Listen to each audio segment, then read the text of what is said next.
Sang Sabda telah menjadi manusia dan tinggal di antara kita. Para sahabat Sabda Hidup yang terkasih, berjumpa kembali bersama saya, Frater Jimmy, dalam permenungan hari ini.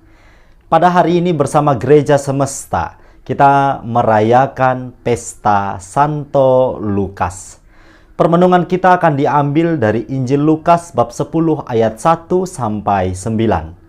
Mari kita mempersiapkan hati dan pikiran kita untuk merenungkan sabda Tuhan. Dalam nama Bapa dan Putra dan Roh Kudus. Amin. Semoga Tuhan beserta kita, sekarang dan selama-lamanya. Inilah Injil suci menurut Lukas. Dimuliakanlah Tuhan. Kemudian daripada itu Tuhan menunjuk 70 murid yang lain, lalu mengutus mereka berdua-dua mendahuluinya ke setiap kota dan tempat yang hendak dikunjunginya.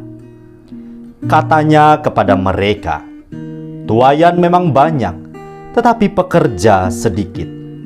Karena itu mintalah kepada Tuhan yang empunya tuaian supaya ia mengirimkan pekerja-pekerja untuk tuaian itu. Pergilah, sesungguhnya aku mengutus kamu seperti anak domba ke tengah-tengah serigala. Janganlah membawa pundi-pundi atau bekal atau kasut, dan janganlah memberi salam kepada siapapun selama dalam perjalanan. Kalau kamu masuk di suatu rumah, katakanlah lebih dahulu, 'Damai sejahtera bagi rumah ini.'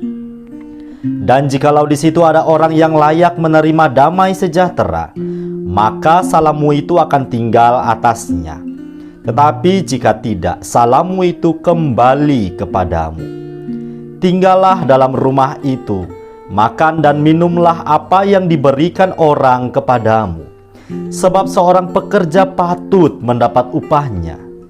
Janganlah berpindah-pindah rumah. Dan jikalau kamu masuk ke dalam sebuah kota, dan kamu diterima di situ, makanlah apa yang dihidangkan kepadamu. Dan sembuhkanlah orang-orang sakit yang ada di situ, dan katakanlah kepada mereka, 'Kerajaan Allah sudah dekat padamu.'" Demikianlah sabda Tuhan. Terpujilah Kristus. Para sahabat Sabda Hidup yang terkasih, sabda Tuhan yang kita dengarkan melalui bacaan Injil tadi, di mana Yesus mengutus ke-70 murid untuk pergi berdua-dua mendahuluinya ke kota-kota dan segala tempat yang hendak mereka kunjungi. Perutusan para murid ini tentu mengingatkan kita semua akan panggilan kita sebagai murid-murid Kristus.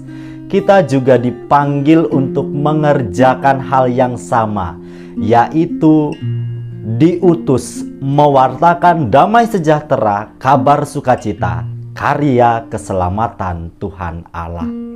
Beberapa poin refleksi, poin permenungan yang menarik untuk kita dalami dari sabda Tuhan pada hari ini, yaitu soal panggilan dan perutusan kita sebagai orang-orang pilihan, yakni pengikut Kristus yang sejati. Bahwasannya kita diminta untuk melepaskan diri dari kemelekatan terhadap hal-hal duniawi yang membelenggu kita. Sebagaimana para murid tadi diminta untuk pergi, mereka diutus oleh Tuhan Yesus dengan tidak membawa bekal. Nah, inilah simbol ketidakmelekatan. Maka mari kita menarik pengalaman ini dalam sejarah kehidupan kita sebagai orang beriman. Adakah kita sudah berupaya sebisa mungkin membiasakan diri tidak melekat dengan tawaran-tawaran dunia masa kini, mengambil bagian dalam semangat pelayanan, mewartakan kabar sukacita karya keselamatan Tuhan Allah melalui setiap potensi yang kita miliki? Tentu untuk dapat melayani Tuhan Allah tidak hanya melalui tugas kita di gereja misalnya bukan hanya menjadi tugas tanggung jawab kaum-kaum berjubah seperti saya, para suster, romo, entah siapapun itu petugas di gereja, tetapi setiap kita yang dibaptis memiliki panggilan yang sama. Ikut ambil bagian, menghadirkan berkat, sukacita, kedamaian, karya keselamatan Tuhan Allah di tengah kehidupan kita setiap hari. Apabila kita diutus untuk mengerjakan hal ini, tentu para sahabat yang terkasih, kita menjadi sumber yang juga turut ambil bagian, mengalirkan sukacita, kedamaian kepada orang lain, yang tentu sumber utamanya berpusat pada Yesus, Sang Juru Selamat kita.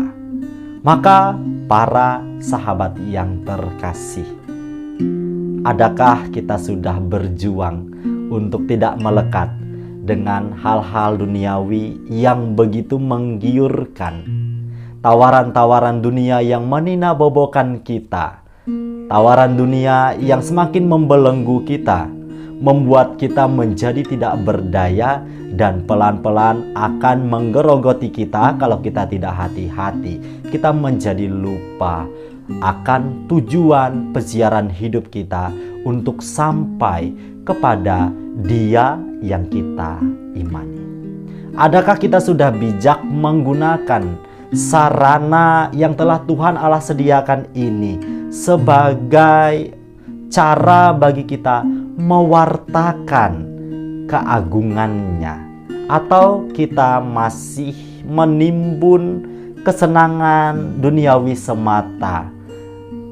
Kita masih hidup hanya sebatas menikmati apa yang ditawarkan oleh dunia saat ini kepada kita setiap harinya. Mari melalui permenungan ini kita berefleksi dan kita membangun niat yang besar untuk menyadari identitas kita sebagai orang-orang yang dipanggil dan diutus untuk membagikan berkat Allah kepada banyak orang yang kapan saja kita jumpai dalam kehidupan kita sehari-hari. Siapkah saya, Anda, dan kita semua menjadi alat kasih-Nya yang sejati? Selamat beraktivitas, semoga permenungan singkat ini dapat menjadi inspirasi iman bagi kita bersama. Semoga Allah yang Maha Kuasa memberkati kita, melindungi kita terhadap dosa dan menghantar kita ke hidup yang kekal. Amin. Dalam nama Bapa dan Putra dan Roh Kudus. Amin.